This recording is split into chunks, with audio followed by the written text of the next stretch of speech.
नमस्कार, बहुत स्वागत है आपका। विस्तार न्यूज देख रहे हैं आप और मैं हूं आपके साथ सुमित शर्मा। बुलेटिन की शुरुआत करेंगे नक्सली मुठभेड़ से।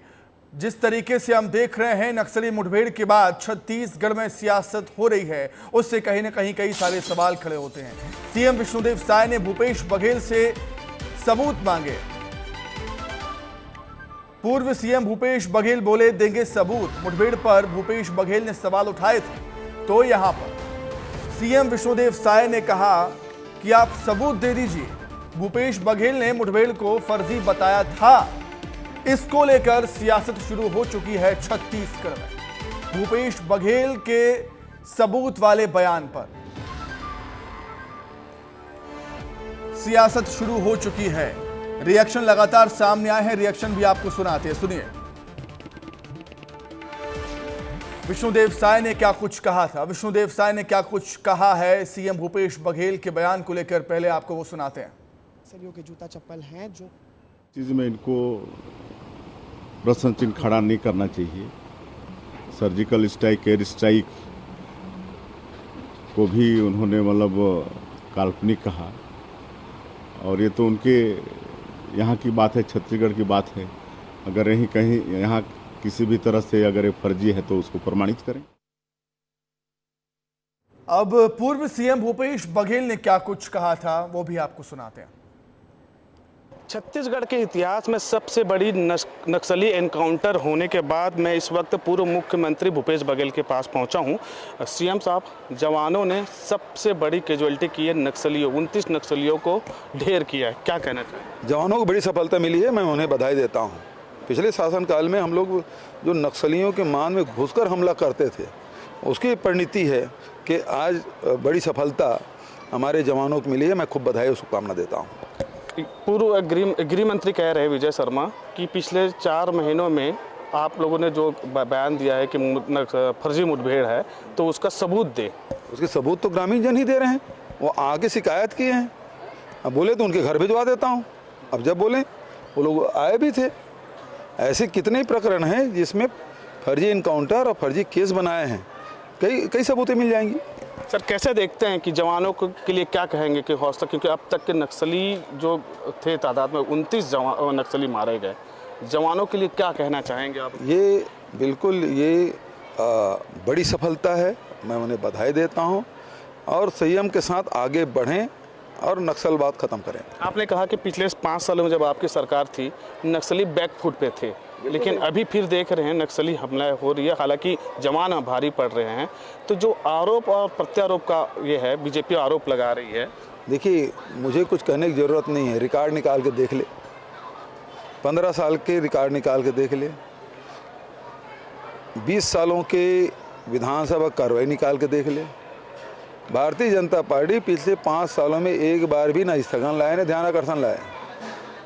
ये सबसे बड़ी सफलता है। ये थे पूर्व मुख्यमंत्री भूपेश बघेल, जिन्होंने जो कांकेर में जो नक्सलियों का एनकाउंटर हुआ है उन पर अपनी प्रतिक्रिया दिए हैं, और इन्होंने साफ तौर पे कहा है जो 29 नक्सलियों को जो जवानों ने मारा वह फर्जी नहीं हो सकता। वीडियो जर्नलिस्ट सूरज सिंह के साथ दिलीप शर्मा, विस्तार न्यूज। कांकेर में हुई नक्सली मुठभेड़ को लेकर बीजेपी के विधायक अनुज शर्मा का बयान भी सामने आया। उन्होंने कहा कि डबल इंजन की सरकार में शांति की स्थापना होगी। वहीं मुठभेड़ पर हो रही सियासत को लेकर भी वो कुछ बोले हैं, क्या कुछ करें वो सुनिए आप। डबल इंजन की सरकार जब चलेगी तो बस्तर में शांति की स्थापना होगी। इतने दिनों तक जो अराजकता फैलाने का प्रयास करते रहे हैं, उस पर शांति कायम होगी, ये बात सुनिश्चित है। कांग्रेस पार्टी के नेता लेकिन सवाल उठा रहे हैं इस पर, तो क्या उठा रहे सवाल? क्योंकि उनसे कुछ हुआ नहीं, क्योंकि उन्होंने खुला छोड़ रखा था उन्हें। जब हमारी सरकार ने निश्चय कर लिया है कि बस्तर में शांति होगी, तो उसकी पूरी व्यवस्था करना हमारी पार्टी की जिम्मेदारी, और उसके हिसाब से ऑपरेशंस होंगे और होते रहेंगे। ये सेना के शौर्य पर क्या कुछ गाना आप गाना चाहेंगे? तो छोटा सा। सेना के जवान जब भी काम करते हैं तो उसके लिए मैं 2 लाइन कहूँगा कि उन्होंने अपने जीवन को भारत माता को समर्पित कर दिया है। शान तेरी कभी कम न हो ऐ वतन,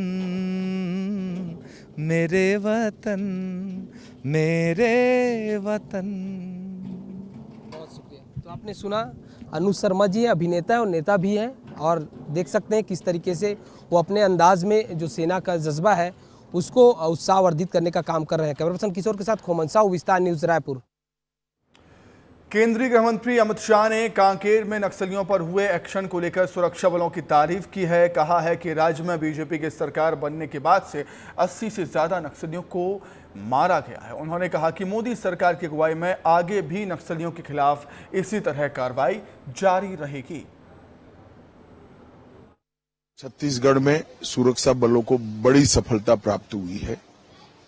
मोदी जी जब से प्रधानमंत्री बने तब से नक्सलवाद और आतंकवाद के खिलाफ एक सातत्यपूर्ण अभियान भारतीय जनता पार्टी की सरकार ने चलाया है और छत्तीसगढ़ में भारतीय जनता पार्टी की सरकार बनने के बाद वो अभियान में और गति आई है। 2014 से ही हमने कैंप लगाना शुरू किया था। 19 के बाद कम से कम 250 कैंप लगे और सुरक्षा वैक्यूम को खत्म किया है। अब छत्तीसगढ़ पुलिस का भी सहयोग जितना इच्छनीय है उससे ज्यादा ही मिल रहा है। इसका परिणाम है कि सरकार बनने के बाद छत्तीसगढ़ में लगभग 3 महीने के समय में 80 से ज्यादा नक्सली ढेर हुए हैं, 125 से ज्यादा अरेस्ट किए गए हैं और 150 से ज्यादा नक्सलियों ने सरेंडर किया है। मुझे पूरा विश्वास है कि कॉम्बिनेशन आगे भी चालू रहेगा और बहुत कम समय के अंदर मोदी जी के नेतृत्व में हम देश से नक्सलवाद को उखाड़ फेंकेंगे। वहीं छत्तीसगढ़ के गृह मंत्री विजय शर्मा ने वीडियो कॉल पर जवानों से बात की। जवानों ने गृह मंत्री को बताया कि कैसे जवानों ने रणनीति बनाकर नक्सलियों को घेरा और उनको दौड़ा दौड़ा कर मारा। सब आपको देखना चाह रहे थे भाई यहाँ पे देशमुख जी, भाई रामचंद्र जी, अरे गजब गजब गजब किया आप लोगों ने। पूरे देश में चर्चा है, सबको खुशी है, सबको प्रसन्नता है और सब लोग आपको खूब बधाइयां दे रहे हैं। आपको भी बधाई सर, कोई बहुत बहुत बधाई सर। बहुत बड़ा काम आप लोगों ने किया है। आपके और आपके जवानों के भुजाओं की ताकत से सब संभव हो सका है। ताड़मेटला मुझे याद आया कल, इसी अप्रैल का महीना था 2010 का, 76 जवान शहीद हुए थे उसमें, वो दिन याद आ गया था। बधाइयां, हृदय से बधाइयां आपको, हृदय से बधाइयां। मैं जिंदगी भर खड़े रहूंगा आपके लिए, कोई भी विषय हो मेरे लायक जरूर बताएं। जी जी सर, बहुत आपको भी बहुत बहुत बधाई सर। बहुत बढ़िया, बहुत बढ़िया। क्या क्या हुआ थोड़ा शॉर्ट में बताएंगे सर? घटना इस प्रकार हुआ सर, हम लोगों को एक दिन पहले सूचना मिला था कि नक्सलियों का जो लोकेशन है वो बिना गुंडा खलपर के बीच का है सर, और किसी ग्रामीण को मारने वाले हैं। उस सूचना के आधार पर एसपी सर हम लोगों को प्लान भेजे सर। टोटल हम लोग 187 जवान गए थे सर, जिसमें बीएसएफ के 20 जवान थे, बाकी हमारे जिला बल और डीआरजी बस्तर फाइटर थे सर। अच्छा। तो उस जगह को जहाँ पे लोकेशन मिला था उस जगह को सर्च किए तो नक्सली रात को ही निकल गए थे सर। हम लोग मॉर्निंग में पहुंचे। अच्छा। उसके बाद हम लोग तक जंगल में ही बने हुए थे सर। फिर एसपी सर से बात हुआ 8:30 बजे सुबह, कल सुबह 8:30 बजे। अच्छा। तो सर बोले कि नक्सलियों का जो लोकेशन है वो मोबाइल ट्रैक किए तो उसका लोकेशन हम लोग जहाँ है उस जगह से 5 किलोमीटर दूर का है सर। अच्छा। क्योंकि सभी जवान रात को थक गए थे सर, रात भर चल के उस जगह को कॉर्डन किए थे पहले मॉर्निंग वाले कॉर्डन को, तो जवान थके हुए थे। फिर भी सभी जवान से बात किए सर तो सभी लोग मोटिवेट थे और सभी लोग बोले कि नहीं हम लोग ऑपरेशन करने आए हैं, तो दोपहर रहेगा तो भी हम लोग करेंगे। तो सबको समझाया देखो बहुत धूप है, क्या करना है, तो बोले सब लोग तैयार थे सर करने के लिए। फिर हम लोग वहां से एक नया प्लान बनाए, जो नक्सलियों का सूचना मिला था उस जगह के लिए। अच्छा। और एसपी सर बताए कि अच्छे से करना, उनकी संख्या ज्यादा है और अभी टीसी उसी चल रहा है तो नक्सली बड़ी घटना कर सकते हैं, अच्छे से कर सकते हो तो करना।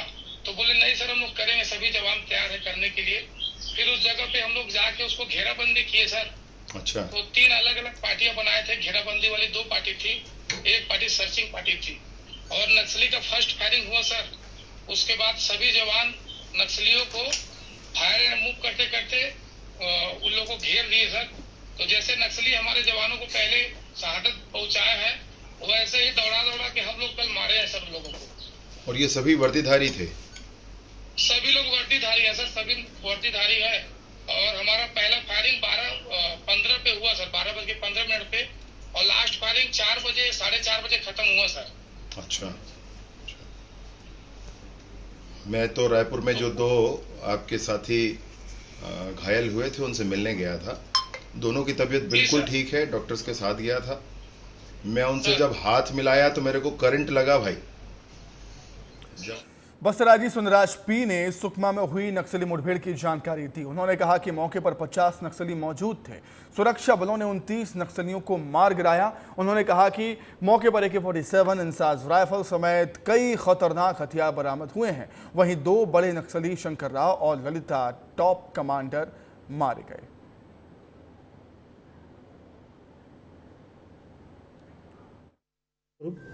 कुल 29 माओवादियों के डेड बॉडी रिकवर किए गए थे।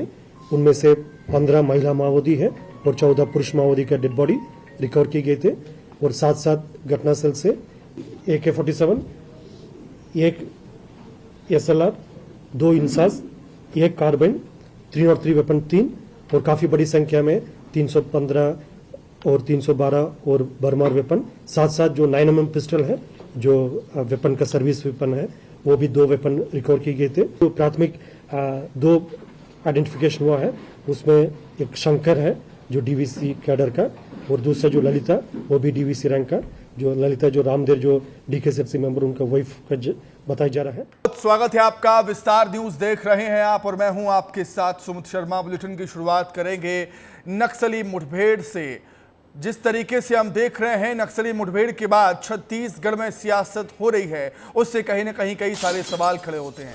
CM विष्णुदेव साय ने भूपेश बघेल से सबूत मांगे।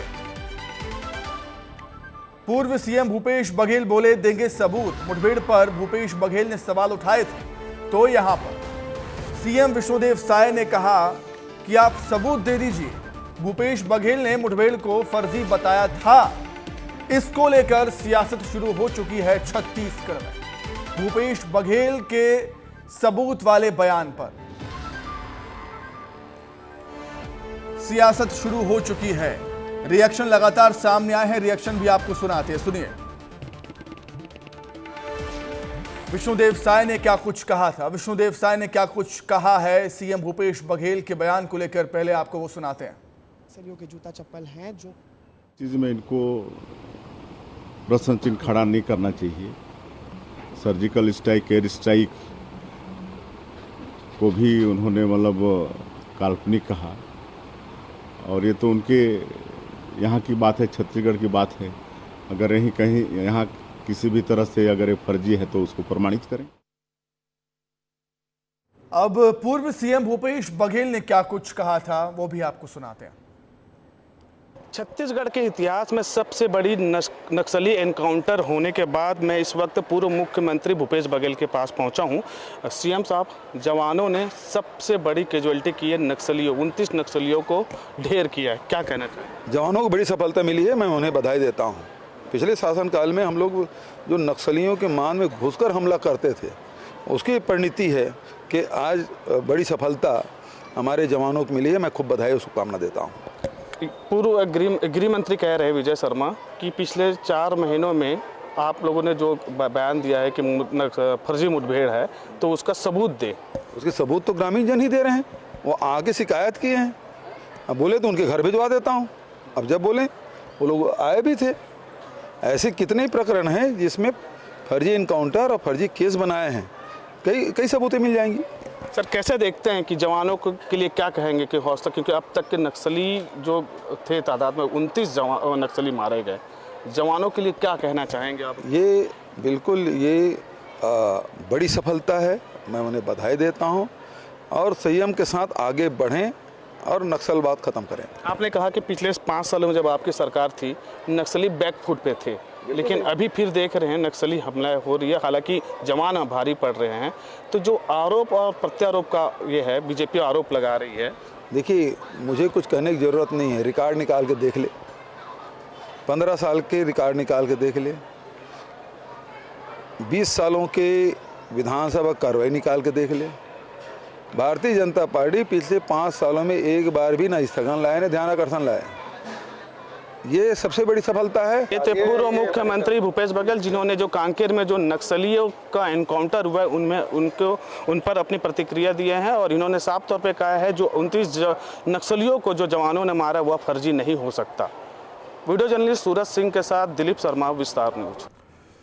कांकेर में हुई नक्सली मुठभेड़ को लेकर बीजेपी के विधायक अनुज शर्मा का बयान भी सामने आया। उन्होंने कहा कि डबल इंजन की सरकार में शांति की स्थापना होगी। वहीं मुठभेड़ पर हो रही सियासत को लेकर भी वो कुछ बोले हैं। क्या कुछ करें वो सुनिए आप।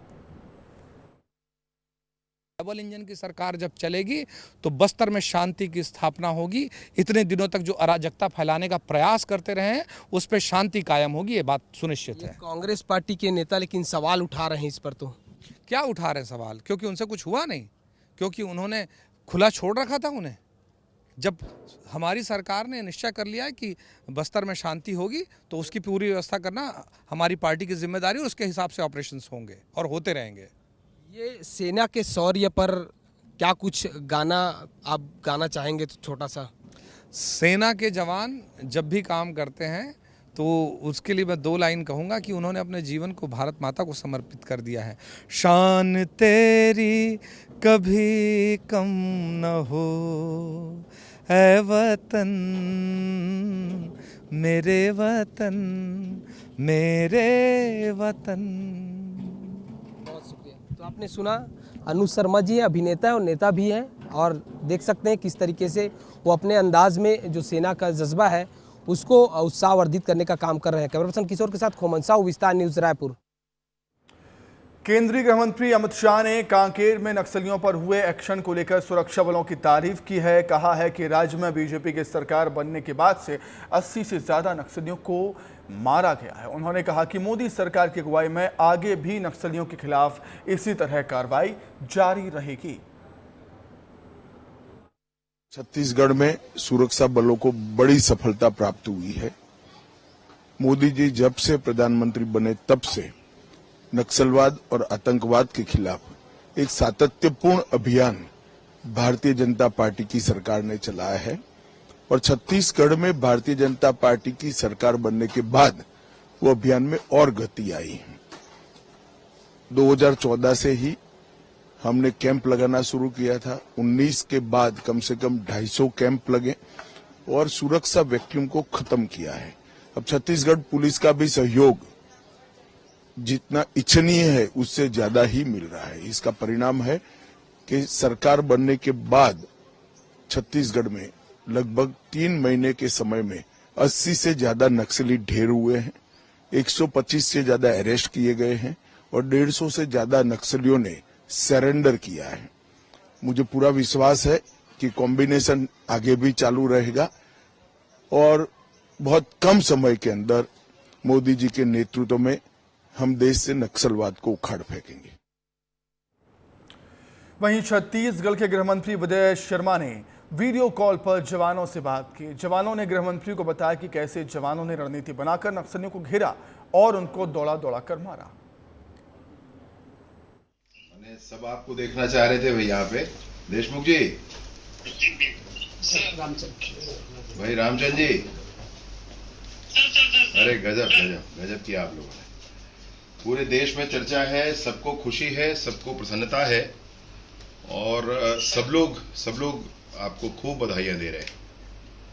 आपको भी बधाई सर, कोई बहुत बहुत बधाई सर। बहुत बड़ा काम आप लोगों ने किया है। आपके और आपके जवानों के भुजाओं की ताकत से सब संभव हो सका है। ताड़मेटला मुझे याद आया कल, इसी अप्रैल का महीना था 2010 का, 76 जवान शहीद हुए थे उसमें, वो दिन याद आ गया था। बधाइयां, हृदय से बधाइयां आपको, हृदय से बधाइयां। मैं जिंदगी भर खड़े रहूंगा आपके लिए, कोई भी विषय हो मेरे लायक जरूर बताएं। बहुत बढ़िया, बहुत बढ़िया। क्या क्या हुआ थोड़ा शॉर्ट में बताएंगे? सर, घटना इस प्रकार हुआ सर, हम लोगों को एक दिन पहले सूचना मिला था कि नक्सलियों का जो लोकेशन है वो बिना गुंडा खलपर के बीच का है सर, और किसी ग्रामीण को मारने वाले हैं। उस सूचना के आधार पर एसपी सर हम लोगों को प्लान भेजे सर। टोटल हम लोग 187 जवान गए थे सर, जिसमें बीएसएफ के 20 जवान थे, बाकी हमारे जिला बल और डीआरजी बस्तर फाइटर थे सर। अच्छा। तो उस जगह को जहाँ पे लोकेशन मिला था उस जगह को सर्च किए तो नक्सली रात को ही निकल गए थे सर। हम लोग मॉर्निंग में पहुंचे। अच्छा। उसके बाद हम लोग तक जंगल में ही बने हुए थे सर। फिर एसपी सर से बात हुआ 8:30 बजे सुबह, कल सुबह 8:30 बजे। अच्छा। तो सर बोले कि नक्सलियों का जो लोकेशन है वो मोबाइल ट्रैक किए तो उसका लोकेशन हम लोग जहाँ है उस जगह से 5 किलोमीटर दूर का है सर। अच्छा। क्योंकि सभी जवान रात को थक गए थे सर। रात भर चल के उस जगह को कार्डन किए थे पहले मॉर्निंग वाले कार्डन को, तो जवान थके हुए थे। फिर भी सभी जवान से बात किए सर तो सभी लोग मोटिवेट थे और सभी लोग बोले कि नहीं हम लोग ऑपरेशन करने आए हैं तो दोपहर रहेगा तो भी हम लोग करेंगे। तो सबको समझाया देखो बहुत धूप है, क्या करना है, तो बोले सब लोग तैयार थे सर करने के लिए। फिर हम लोग वहां से एक नया प्लान बनाए जो नक्सलियों का सूचना मिला था उस जगह के लिए। अच्छा। और एसपी सर बताए कि अच्छे से करना, उनकी संख्या ज्यादा है और अभी टीसी उसी चल रहा है तो नक्सली बड़ी घटना कर सकते हैं, अच्छे से कर सकते हो तो करना। तो बोले नहीं सर हम लोग करेंगे, सभी जवान तैयार है करने के लिए। फिर उस जगह पे हम लोग जाके उसको घेराबंदी किए सर। अच्छा। तो 3 अलग अलग पार्टियां बनाए थे। घेराबंदी वाली 2 पार्टी थी, एक पार्टी सर्चिंग पार्टी थी। और नक्सली का फर्स्ट फायरिंग हुआ सर। उसके बाद सभी जवान नक्सलियों को फायर एंड मूव करते करते उन लोगों को घेर दिए सर। तो जैसे नक्सली हमारे जवानों को पहले शहादत पहुंचाया है वैसे ही दौड़ा दौड़ा के हम लोग कल मारे हैं सब लोगों को। और ये सभी वर्दीधारी थे? सभी लोग वर्दीधारी है सर, सभी वर्दीधारी है। और हमारा पहला फायरिंग 12:15 पे हुआ सर, 12:15 पे। और लास्ट फायरिंग 4 बजे 4:30 बजे खत्म हुआ सर। अच्छा। मैं तो रायपुर में जो 2 आपके साथी घायल हुए थे उनसे मिलने गया था। दोनों की तबीयत बिल्कुल ठीक है, डॉक्टर्स के साथ गया था। मैं उनसे जब हाथ मिलाया तो मेरे को करंट लगा भाई। बसराजी सुंदराज पी ने सुकमा में हुई नक्सली मुठभेड़ की जानकारी दी। उन्होंने कहा कि मौके पर 50 नक्सली मौजूद थे। सुरक्षा बलों ने 29 नक्सलियों को मार गिराया। उन्होंने कहा कि मौके पर AK-47 इंसास राइफल समेत कई खतरनाक हथियार बरामद हुए हैं। वहीं 2 बड़े नक्सली शंकर राव और ललिता टॉप कमांडर मारे गए।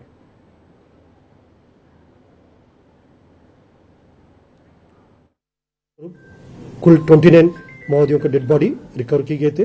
उनमें से 15 महिला माओवादी है और 14 पुरुष माओवादी का डेड बॉडी रिकवर किए गए थे।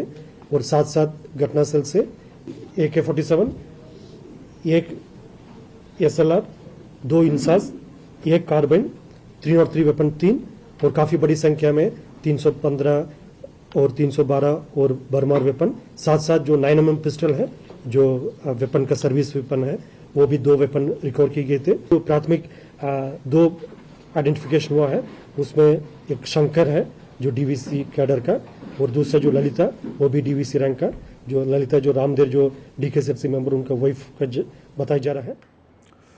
अब बात कुछ और खबरों की। कांग्रेसी खेमे में अंतर्कलह का सिलसिला लगातार जारी है। मध्य प्रदेश में कांग्रेस को एक और झटका लगा। भिंड में कांग्रेस नेता देवाशीष जरारिया ने पार्टी से इस्तीफा दे दिया। वो लंबे समय से पार्टी नेतृत्व से नाराज चल रहे थे। अपने इस्तीफे में उन्होंने पार्टी के नेताओं पर कई गंभीर आरोप भी लगाए। उन्होंने अपने इस्तीफे में पार्टी नेताओं पर राजनीतिक हत्या करने के आरोप लगाए हैं। उन्होंने कहा कि कांग्रेस ने मुझे दूध में मक्खी की तरह निकाल कर फेंक दिया। देवाशीष जरारिया 2019 में भिंड से कांग्रेस के प्रत्याशी थे। हालांकि अब खबर आ रही है कि देवाशीष जरारिया बहुजन समाज पार्टी के संपर्क में।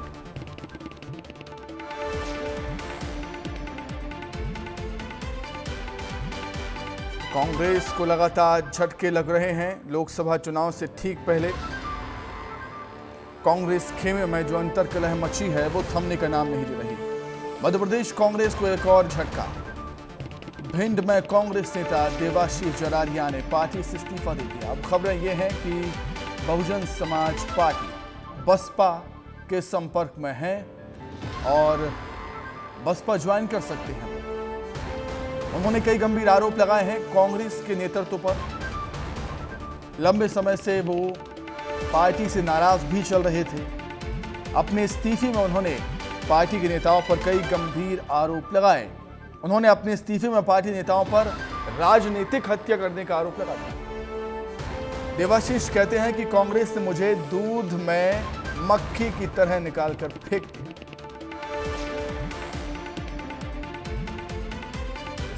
कमी नहीं आने दी, उसके बाद भी षड्यंत्र के तहत मेरा टिकट काटा गया। तो इस अन्याय को सहते सहते मैं भी थक गया। इसलिए आज मैं कांग्रेस के अपने सभी पदों से और कांग्रेस की प्राथमिक सदस्यता से मैं इस्तीफा देता हूं। तो खुद हमारे साथ देवाशीष जरारिया जुड़ गए हैं फोन लाइन पर। देवाशीष जी, बहुत स्वागत करता हूं आपका विस्तार न्यूज पर। मैं बहुत बहुत धन्यवाद दादा जी। बिल्कुल देवाशीष जी, मेरी आवाज़ आप तक पहुंच पा रही है तो मुझे बताइएगा कि कुछ दिन पहले ही कांग्रेस पार्टी का पक्ष आप रख रहे थे किसी न्यूज़ चैनल पर, अचानक से ऐसा क्या हुआ कि आपने इतना बड़ा फैसला लिया है देवाशीष? देखिए, अचानक से सब कुछ नहीं हुआ, ये अचानक से नहीं हुआ। ये तो 35 दिन का जब से टिकट मेरा कटा है और जब से भिंड दतिया लोकसभा क्षेत्र में जब टिकट अनाउंस हुआ है जी, उसी दिन से ये चल रहा था। मैंने जब टिकट कटा था उसके बाद भी अपनी पीड़ा व्यक्त की जी, जिसके बाद मुझे जो राष्ट्रीय नेतृत्व है, वरिष्ठ नेतृत्व है हमारा, उसने हमें आश्वासन दिया था कि आपको देवाशीष, आपका मान सम्मान रखा जाएगा, है ना, आपने मेहनत की है, आपको पार्टी में खत्म नहीं होने दिया जाएगा जी। तो मैंने इस बात पे मैं पार्टी का काम करता रहा, लेकिन निरंतर मुझे अपमानित और ऐसा मेरे साथ किया गया कि मुझे जिस क्षेत्र में मैं निरंतर संघर्ष कर रहा था वहाँ चुनाव तो छोड़िए, वहाँ कार्यक्रमों में बुलाना तक बंद कर दिया मुझे। बिल्कुल देवाशीष जी, क्या कांग्रेस के सीनियर लीडर की तरफ से आपको मनाने की कोशिश हुई? जब आपके इस्तीफे की बात कहीं ना कहीं चल रही होगी, उनको पता होगी, क्या कांग्रेस की कोई नेता की तरफ से आपको मनाया गया, समझाया गया, बातचीत की गई देवाशीष जी? नहीं जी, बिल्कुल नहीं की गई है, क्योंकि मैं सभी बातें बहुत पहले से अपने नेतृत्व को बता रहा था कि मैंने कहा साहब बहुत दिन हो रहे हैं, अब नियुक्तियों पे नियुक्तियां हो रही हैं। मध्य प्रदेश में अभी युवा अध्यक्ष बनाया गया है ना, उनका भी टिकट कटा था, लेकिन मैं 35 दिन से बैठा हुआ हूं और अभी आज तक नहीं कोई एक्शन स्टेप लिया गया जो आश्वासन पार्टी ने दिया था उस पे। दूसरा, नामांकन कल हो गया, जब नामांकन कल हुआ और नामांकन में मुझे अकेले को छोड़ दिया गया, मुझे बुलाया तक नहीं गया, मुझे फोन तक नहीं किया, तो मुझे ये लगा कि पार्टी में क्या मेरी जरूरत महसूस नहीं है, आवश्यकता नहीं है पार्टी में। ठीक है देवाशीष जी, अब सभी ये जानना चाहते हैं, देवाशीष जी ये सभी अब जानना चाहते हैं कि अब देवाशीष जी का अगला कदम क्या होगा। खबरें हैं कि आप बसपा के संपर्क में हैं। देखिए, थोड़े देर का समय का इंतजार कीजिए, जो भी होगा आपके सामने मैं सबसे पहले आपको जरूर अवश्य बताऊंगा। ठीक है देवाशीष जी, ये भी जानना चाहूंगा, जिस भी पार्टी में आप जाएंगे, क्या वहां पर जो आपको कांग्रेस में नहीं मिला, क्या आपको उम्मीद होगी, इस उम्मीद से जा रहे होंगे आप कि जो कांग्रेस में नहीं मिला वो आपको वहां मिले? जी देवाशीष जी। देखिए, मेरी उम्मीद तो टिकट की उसी दिन टूट गई थी जिस दिन टिकट कट गया था जी, पर मेरा केवल ये मकसद नहीं था कि केवल टिकट मकसद हो, मेरा ये था मान सम्मान का था। हम पार्टी में काम कर रहे हैं, पार्टी में हम काम तो लीजिए हमसे, पार्टी काम लेने के लिए तैयार नहीं है एक नए नौजवान को। और मेरा अकेले का प्रकरण क्यों है? अभी हमारे समाज की डिप्टी कलेक्टर निशा बांगरे जी हैं, ठीक है, मैं तो उनसे संपर्क में नहीं हूँ, मेरे क्षेत्र से तो नहीं आती, मेरे से बहुत हजारों किलोमीटर दूर वो रहती हैं जी, लेकिन उनके साथ भी उन्होंने तो डिप्टी कलेक्टर जैसा पद छोड़ा पार्टी के लिए, और उसके बाद देखिए क्या हालत कर दी। आज वो ना इधर की नहीं रहा, उधर की रही। तो क्या कांग्रेस ये बात करती है दलितों की, पिछड़ों की, आदिवासियों की, वंचितों की, लेकिन आप बताइए, एक महिला होकर, एक दलित होकर, एक इतनी बड़े पद पे रह के उसका आपने इस्तीफा दिलवा दी, उसकी नौकरी छुड़वा दी और उसको हाथी पे छोड़ दिया आपने, ऐसा ही मेरे साथ किया। ठीक है देवाशीष जी, मान सम्मान की बात है, ये आत्मसम्मान की बात है। बहुत धन्यवाद देवाशीष जी और बहुत शुभकामनाएं देता हूं मैं आपको विस्तार न्यूज की तरफ। छिंदवाड़ा में अमित शाह पुलिस लाइन के राम मंदिर पहुंचे थे, जहां उन्होंने रामनवमी के मौके पर भगवान राम के दर्शन किए और इसके बाद अमित शाह दिल्ली के लिए रवाना हो गए। राम मंदिर में दर्शन के जरिए अमित शाह ने देश भर में एक बड़ा संदेश भी दिया। वहीं मंगलवार को अमित शाह ने छिंदवाड़ा में रोड शो भी किया था। तो ये तस्वीरें जब अमित शाह राम मंदिर पहुंचे, रामनवमी के इस पावन मौके पर भगवान राम के दर्शन किए, पूजा अर्चना की।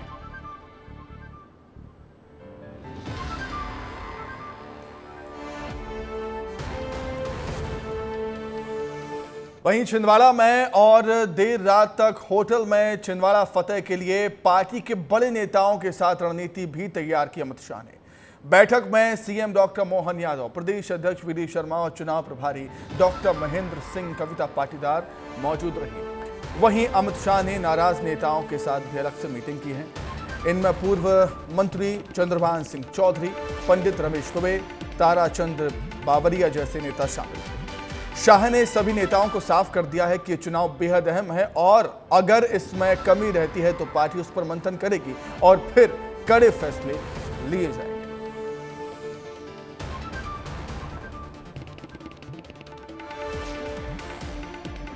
छिंदवाड़ा में मुख्यमंत्री डॉक्टर मोहन यादव ने सभी 29 सीटों को जीतने का दावा किया। कहा कि बीजेपी अब की बार छिंदवाड़ा भी फतेह हासिल करेगी।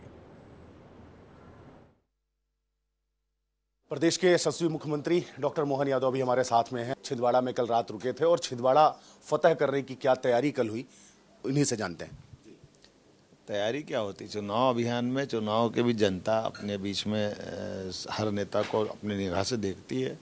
यशस्वी गृह मंत्री पहली बार, हम सब पार्टी के लोग इतने गंभीर इसके प्रमाण है कि माननीय गृह मंत्री जी बाय रोड नागपुर से यहाँ आए। मौसम खराब था, उनका हेलीकॉप्टर नहीं उतर पाया, तो माननीय अध्यक्ष जी श्रीमान विष्णुदत्त शर्मा जी, मैं स्वयं, हम सब लोग जनता के बीच में अपने भाजपा के चुनाव चिन्ह को लेकर अपील करने गए। जनता का प्यार दुलार अभूतपूर्व रहा है और जिस ढंग से छिंदवाड़ा का रिजल्ट आएगा वो कोई आश्चर्य नहीं कि भाजपा ऐतिहासिक वोट से जीतेगी। कांग्रेस खेमे में भगदड़ है। कल रात अमित शाह यहाँ रुके थे, क्या बाजी पलटने का काम कर गए? बड़ी भगदड़ है और बड़ी चिंता है।